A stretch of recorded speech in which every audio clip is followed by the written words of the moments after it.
Good morning, Fox class. I hope you're all well and staying safe. Yesterday we started Pax and we read the first chapter and a half, and today we're going to find out what happens next. So we saw Pax was left in the forest and Peter and his father drove off, so I wonder what's going to happen to him. And also we found out a little bit more about Peter's grandfather, who was telling him how to get to school. So I think Peter is staying with his grandfather. So let's carry on. Peter nodded. He wanted to be left alone. Okay, I'm all set. I guess I'll go to bed. Good, his grandfather replied, not bothering to hide the relief in his voice. He left, closing the door behind him firmly as if to say, "You can have this room, but the rest of the house is mine." Peter stood by the door and listened to him walk away. After a minute, he heard the sound of dishes clattering in the sink.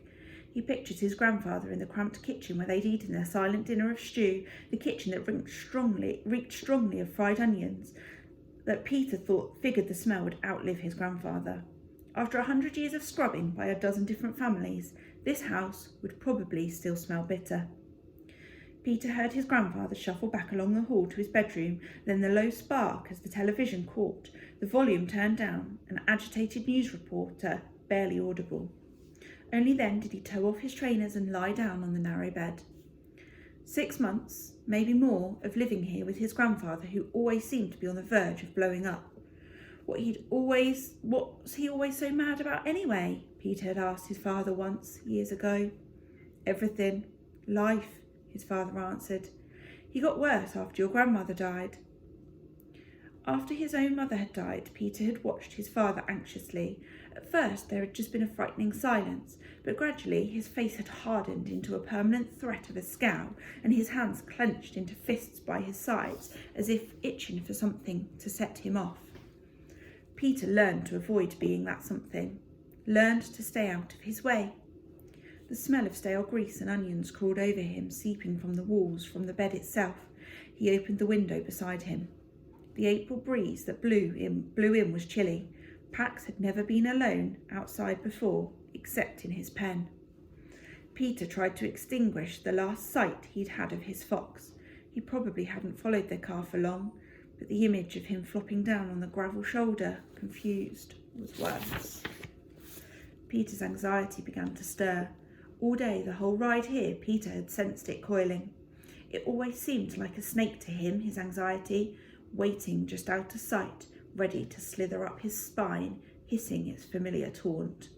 You aren't where you should be. Something bad is going to happen because you aren't where you should be. He rolled over and pulled the cookie tin out from under his bed. He fished out the photo of his father with one arm slung so casually about the back of the white dog, as if he had never worried he could lose him. Inseparable.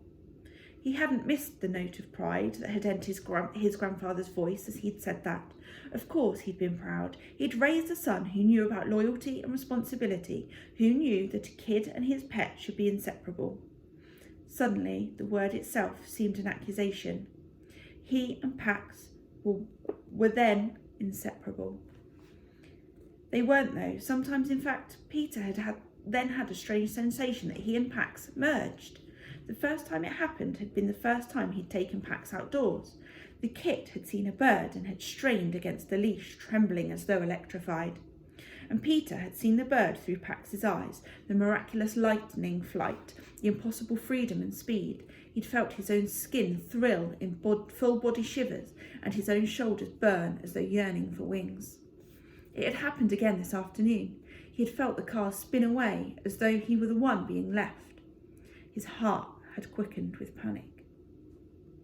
Tears stung again, and Peter palmed them with frustrated swipes. His father said it was the right thing to do. War is coming. It means sacrifices for everybody. I have to serve. It's my duty. And you have to go away. Of course, he'd been half expecting it. 2 of his friends' families had already packed up and left when the evacuation rumours had begun. What he hadn't expected was the rest, the worst part. And that fox, well, it's time to send him back to the wild anyway. A coyote howled then, so nearby it made Peter jump. A second one answered, then a third. Peter sat up and slammed the window shut, but it was too late. The yips and hows and what they meant were in his head now. Peter had only 2 bad memories of his mother. He had a lot of good ones too, and he often took those out to comfort himself, although he worried they might fade from so much exposure. But the 2 bad ones he buried deep. He did everything in his power to keep them buried. Now the coyotes were baying in his head, unearthing one of them. When he'd been about 5, he'd come up to his mother standing dismayed beside a bed of blood-red tulips. Half of them were standing at attention, half of them splayed on the ground, their blossoms crumpling. A rabbit got them. He must think the stems are delicious, the little devil. Peter had helped his father set the trap that night. We won't hurt them, right? Fine, we'll just catch him, then drive him to the next town, let him eat someone else's tulips. Peter had baited the trap himself with a carrot, then begged his father to let him sleep in the garden so he could watch. His father had said no, but he helped him set an alarm clock so that he'd be the first to awaken. When it went off, Peter had run to his mother's room to lead her outside by the hand to see the surprise. The trap lay on its side at the bottom of a freshly scraped crater, at least 5 feet across. Inside was a baby rabbit, dead. There wasn't a single mark on its little body, but the cage was scratched and dented, and the ground all around clawed to rubble. Coyotes, his father had said, joining them. They must have scared it to death trying to get in. None of us even woke up. Peter's mother had opened the trap and lifted out the lifeless form. She held it to her cheek. They were just tulips, only a few tulips. Peter found the carrot, one end nibbled off, and threw it as far away as he could. Then his mother had placed the rabbit's body in his cupped palms and gone to get a shovel. With a single finger, Peter had traced its ears, unfurling like ferns from its face, and its paws miraculously tiny, and the soft fur of its neck slick with his mother's tears. When she'd returned, his mother had touched his face, which burned with shame. It's okay, you didn't know. But it wasn't okay. For a long time afterward, when Peter closed his eyes, he'd seen coyotes, their claws raking dirt, their jaws snapping. He saw himself where he should have been, keeping watch in the garden that night. Over and over he saw himself doing what he should have, rising from his sleeping bag, finding a rock and hurling it. He saw the coyotes fleeing back into the darkness, and he saw himself opening the trap to set the rabbit free. With that memory, the anxiety snake struck so hard that it stunned Peter's breath out of him. He hadn't been where he should have been the night the coyotes killed the rabbit, and he wasn't where he should be now. He gasped to fill his lungs and sat bolt upright. He tore the photo in half, and then in half again, and pitched the pieces under the bed. Leaving Pax hadn't been the right thing to do. He jumped to his feet. He'd already lost a lot of time. He fished some cargoes, a long-sleeve camouflage t-shirt and a fleece sweatshirt from his suitcase, then an extra set of underwear and socks.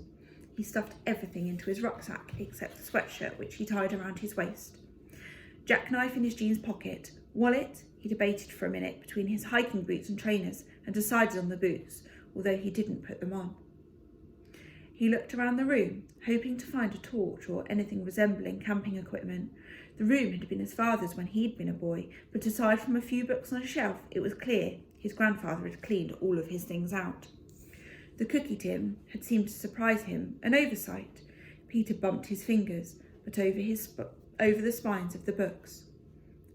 An atlas. He pulled it down, amazed at his luck, and flipped through it until he came to the map that showed the route he and his father had travelled.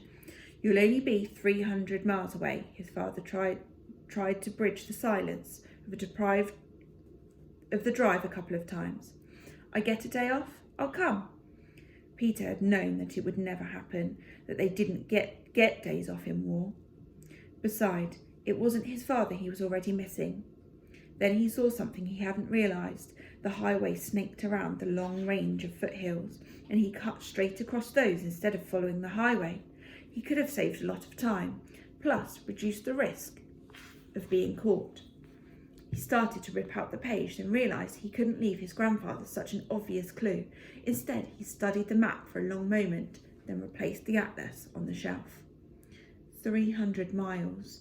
It looked like it could be he could shave off 100 of them by taking the shortcut, so stay around 200. If he could walk at least 30 miles a day, he could make it in a week or less. They'd left Pax at the head of the access road that led to the ruins of an old rope mill. Peter had insisted on this road because hardly anyone ever used it. Pax didn't know about traffic, but because there were woods and fields all around, he'd go back and find Pax there waiting in 7 days. He wouldn't let himself think about what might happen in the time to tame the fox in those 7 days. No, Pax would be waiting at the side of the road right there where they'd left him. He'd be hungry for sure, he'd probably be scared, but he'd be okay. Peter would take him home. They would stay there, just let someone try and make him leave this time. That would be the right thing to do. He and Pax, inseparable. He glanced around the room again, resisting the urge to just run. He couldn't afford to miss anything. The bed. He pulled the blanket off, rumpled the sheets, and pinched the pillow until it looked slept on.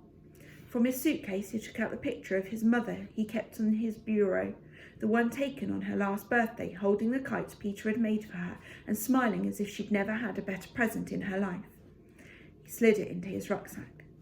Next, he pulled out the things of hers that he'd kept hidden in his bottom drawer at home, her gardening gloves, still smudged with the last soil she'd ever lifted, a box of her favourite tea, which had long ago lost its peppermint scent, the thick candy cane striped knee socks she wore in winter. He touched them all, wished he could take everything back home where it belonged, and then chose the smallest of items, a gold bracelet with an enamelled phoenix charm she'd worn every day, and tucked it into the middle of his rucksack with the photo. Peter surveyed the room a last time.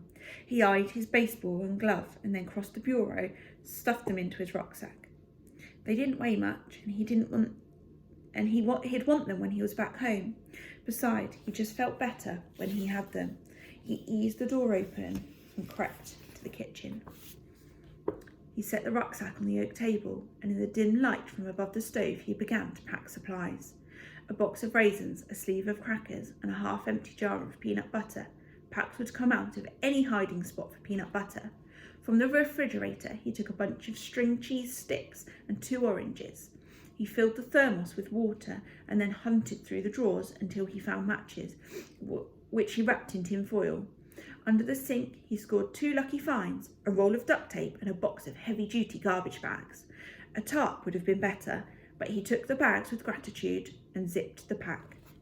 Finally, he took a sheet of paper from the pad beside the phone and began a note. "Dear Grandfather." Peter looked at the words for a minute as if they were a foreign language, then crumpled the paper up and started a new note. "I left early, wanted to get a good start on school. See you tonight." He stared at the page for a while too, wondering if it sounded as guilty as he felt.